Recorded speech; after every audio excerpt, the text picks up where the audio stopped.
Why the 80-20 rule is bullshit. What's up everyone, Coach Tony from Bombeck Strength, cooking up some ground turkey because I ran out of protein midweek.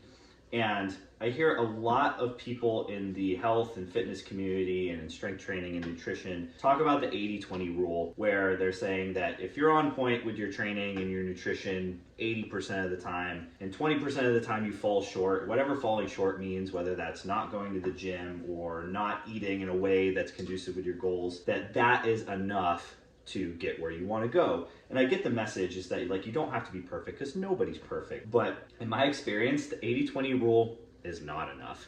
80% of the time being on point with your training, making it to 4 out of 5 scheduled workouts, or nailing your nutrition 4 out of 5 meals. I think especially when you have not been training that long or not eating in a healthy way, again, whatever healthy means, it's in line with what your goals are. Early on, that's not enough. I don't think you've built up enough of a track record of success, much like I had talked about in a previous video, like your training being like a bank account. If you've built up this big training savings, so to speak, if you take some time off, you have some savings to fall back on. You're not going to go broke in terms of your training. But early on, if you're only nailing it 80% of the time, I don't think that's enough.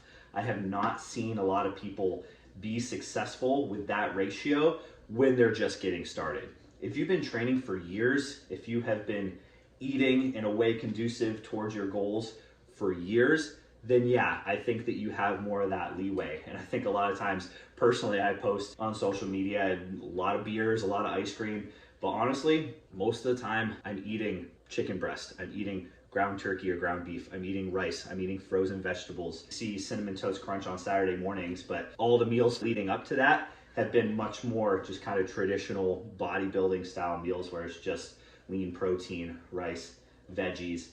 So my ratio may look skewed, and I think that I've been doing it for a long time, so I probably have a little bit more leeway than most. Not that I'm a poster child for training or nutrition perfection, but I am kind of the face of this business, so I like to think that I walk the walk most of the time. But I think that there is this delicate balance between accountability and self-love, or at least a lack of accountability that gets disguised as self-love. And if you think that skipping a workout or eating in a way that just kind of says fuck it in terms of what your goals are, if you think that's self-love, I think you're really missing the mark. And I think that self-accountability is self-love, holding yourself accountable to living a better, stronger, healthier life. That requires some discipline, and it requires sometimes acting differently than what you feel. If that means eating ground turkey instead of whatever else your heart might be set on. But if you've been following the 80-20 rule and you're not where you want to be, change your ratio.